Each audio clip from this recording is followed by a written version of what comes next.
আপনারা দেখছেন নিউজ নির্ভীক। এই মুহূর্তে আমি জাকির হোসেন, উপস্থাপক। আমরা আছি একটা ঐতিহাসিক নামের সঙ্গে। প্রতিটা নির্বাচন যেখানে জড়িয়ে যায়, সে লোকসভা হোক বা বিধানসভা হোক, সেই ঐতিহাসিক একটা জায়গা, ঐতিহাসিক একটা কেন্দ্র, তমলুক বা তাম্রলিপ্ত, আগে যেটার নাম ছিল তাম্রলিপ্ত, সেই তমলুক বিধানসভার তৃণমূল কংগ্রেসের প্রার্থী দীপেন্দ্র নারায়ণ রায় তার প্রচার কার্য সেরে এখন আজকে বাইরে প্রচন্ড বৃষ্টি হচ্ছে, কালবৈশাখী ঝড়ও হচ্ছে, তারপরেও তিনি এত রাত পর্যন্ত 9:30 মতো বাজে, এই রাত 9:30তেও তিনি প্রচারের কাজে ছিলেন এবং আমাদের সঙ্গে একান্ত একটা সাক্ষাৎকার দেওয়ার জন্য তিনি কয়েক মুহূর্ত বা কয়েক মিনিট সময় আমাদের দিয়েছেন। দীপেন্দ্র নারায়ণ রায়, অর্থাৎ ডক্টর দীপেন্দ্র নারায়ণ রায়, রাজবাড়ির সঙ্গেও যার সম্পর্ক বলে আমরা শুনেছি।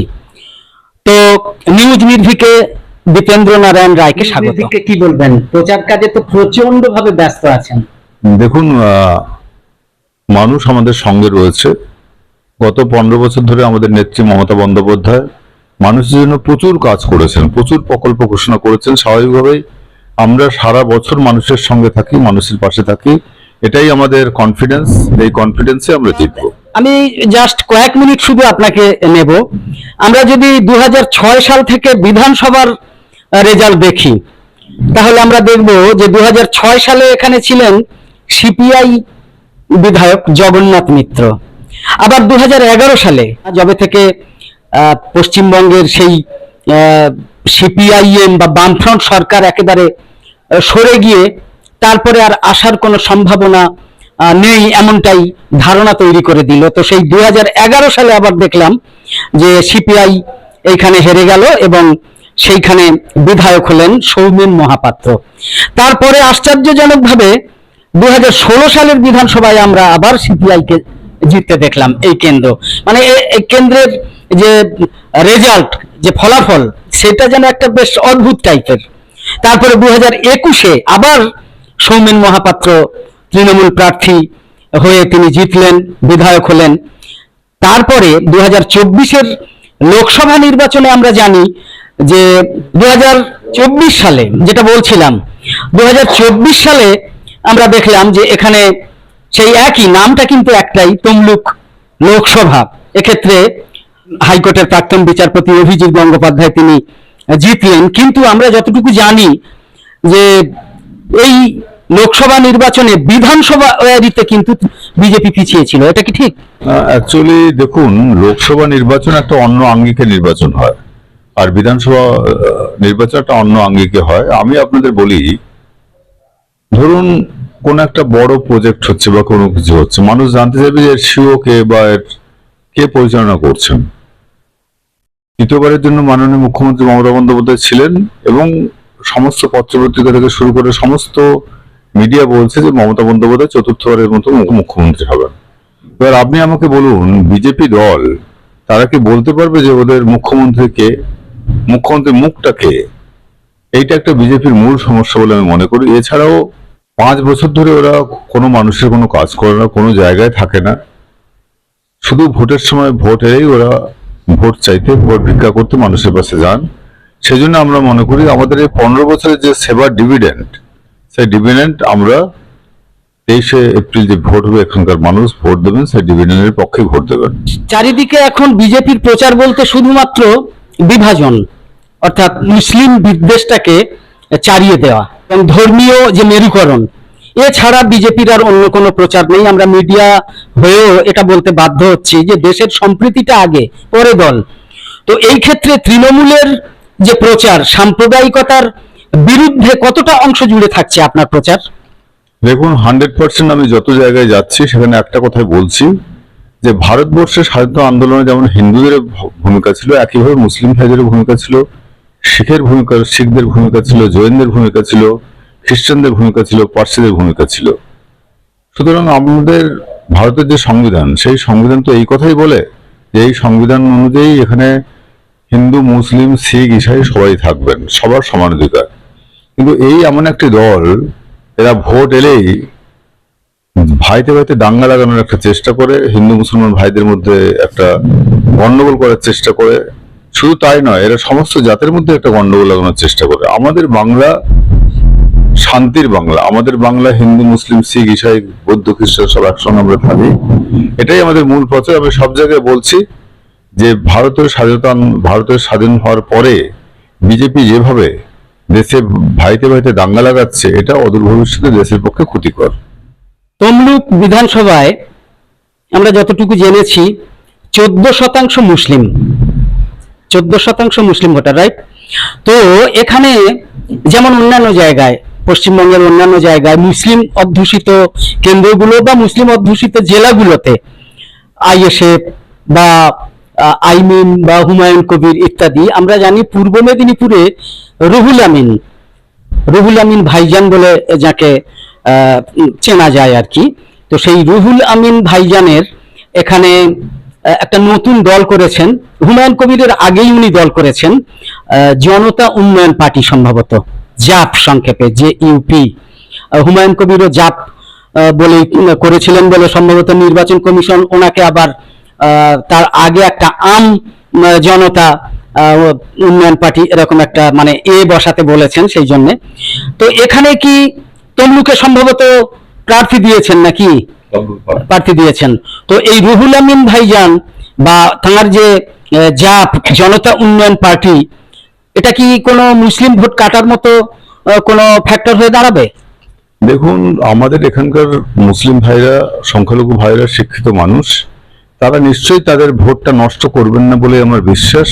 তারা নিশ্চয়ই চাইবেন না যে ভোট কাটাকাটিতে বিজেপি এখান থেকে বেরিয়ে যায়, এটা নিশ্চয়ই তারা চাইবেন না। এবং আমরা তাদের কাছে বিভিন্নভাবে আপিল করে বলেছি যে দয়া করে আপনার ভোটটা নষ্ট করবেন না, কারণ আমাদের লড়াইটা বিজেপির বিরুদ্ধে লড়াই। কারণ এই রুহুল আমিন ভাইজান, ওনার দল থার্ড বা ফোর্থ কোন পজিশনে যাবে সেটা ভবিষ্যৎ নিশ্চিতভাবে ফোর্থ পজিশনে যাবে, কারণ এখানে সিপিআই আছে, কংগ্রেস আছে, তারপরে একটা ফোর্থ পজিশনে যাবে। সেই জন্য আমরা আপনাদের কাছে আবেদন করে বলতে চাই যে আপনার মাধ্যমে বলতে চাই, দয়া করে ভোটটা আপনার নষ্ট করবেন না।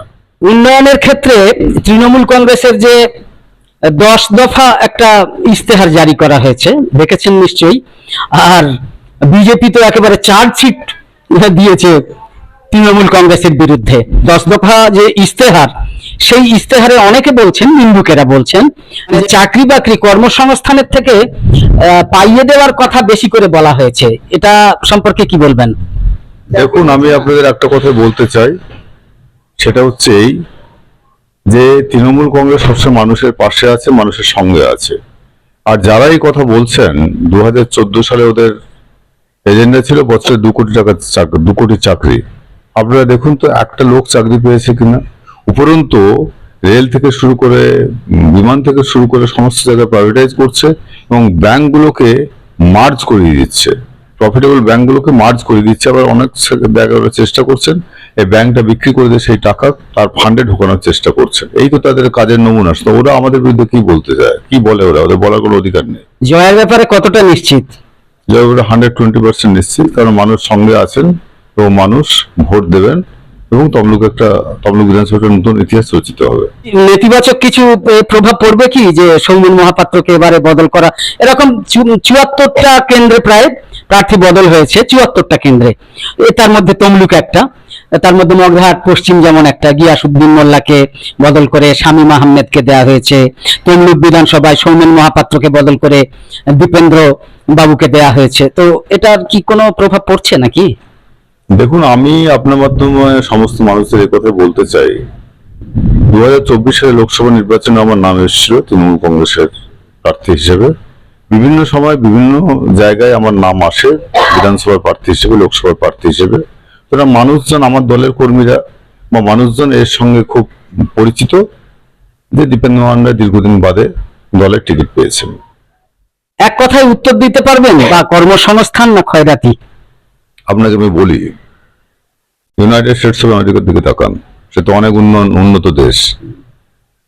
আপনি ইংল্যান্ডের দিকে তাকান, আপনি পৃথিবীর তথাকথিত উন্নত যারা দেশ, সকল্ড ডেভেলপড কান্ট্রি, তাদের দিকে তাকান, আনএমপ্লয়মেন্ট কোথায় নেই।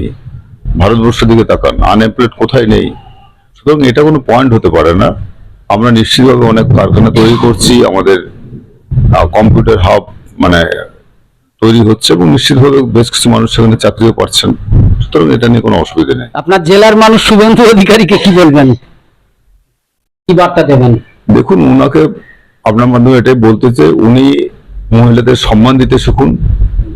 যেভাবে উনি বাংলার মুখ্যমন্ত্রীকে অপমান করছেন, কটু কথা বলছেন, সেটা উনি ওনার নিজেকে সংযত করুন। কারণ মানুষের পৃথিবীর ইতিহাসে কখনো কেউ সমানভাবে থাকে না। কারণ কংগ্রেসের সময় আমরা দেখেছি, একসময় কংগ্রেস দীর্ঘদিন শাসন করার পরে কংগ্রেসও নেই এখন ক্ষমতায়, এবং বিজেপিও থাকবে না। সেই জন্য ওনার সংযত হওয়ার প্রয়োজন আছে বলে আমি মনে করি। 21-এ 77 ছিল, 26-এ কতটা আশা করেন বিজেপির? দেখুন, আপনি তো একজন শিক্ষিত মানুষ। এসআইআর এর নাম করে যেভাবে এরা মানুষকে হ্যারাসমেন্ট করছেন, যেভাবে মানুষের জিনা হারাম করে দিচ্ছেন, প্রকৃত ভারতীয় নাগরিকদের যেভাবে কেটে দেওয়ার চেষ্টা করছেন, আপনারা কি মনে করেন যে এসআইআর এর পরে মানুষ শুভেন্দু অধিকারীদের ভোট দেবে? তো দীপেন্দ্র নারায়ণ রায় বাবুর কথা শুনলেন। তিনি আমাদের নিউজ নির্ভীকের মাধ্যমে বার্তা দিলেন। তিনি 100% শুধু নন, 100%-এরও বেশি নিশ্চিত যে এখানে জয় অবধারিত, তৃণমূলের জয়, মা মাটি মানুষের জয় অবধারিত। আর বিজেপির যে সাম্প্রদায়িকতা পশ্চিমবঙ্গে মাথাচাড়া দিতে পারবে না, তার কথায়, তার বাচনভঙ্গিতে, তার আত্মবিশ্বাসে এটা স্পষ্ট হয়েছে। তো সঙ্গে থাকুন, এরপর আমরা আরো অনেক কেন্দ্রে যাব এবং করব। দীপেন্দ্র নারায়ণ বাবুকে নমস্কার, সবাই ভালো থাকবেন, শুভরাত্রি। শুভরাত্রি। দর্শক বন্ধুরা, দেখতে থাকুন নিউজ নির্ভীক।